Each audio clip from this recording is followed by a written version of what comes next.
На инфективната клиника моментално се хоспитализирани 28 пациенти заболени од грип. Кај двајца од нив клиничката состојба е потешка и тие се приклучени на респиратор. Според директорот на инфективната клиника Фадил Цана, станува збор претежно за повозрасни пациенти со хронични заболувања, кај кои грипот предизвикал компликации, поради што било неопходно болничко лекување.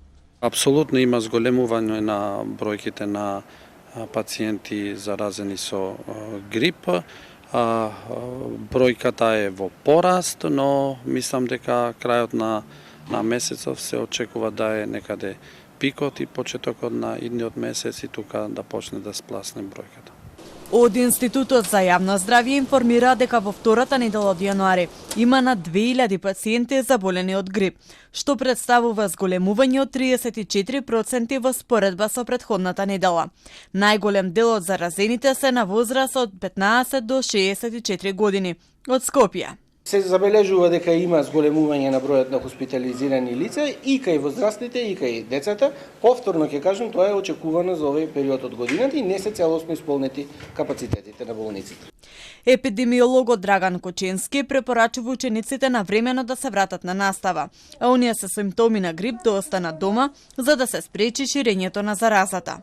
Имаме раст неколку недели порано од она што било очекувано, но засега барем сме во една средна активност и тоа засега не дава можност да даваме некакви претерани мерки кои што би ги зафаќале граѓаните, нешто како што кажавте вие, продолжување на зимскиот распуст. Сепак ја следиме состојбата и доколку има било каква промена, ние ќе апелираме и ќе дадеме соодветни мерки.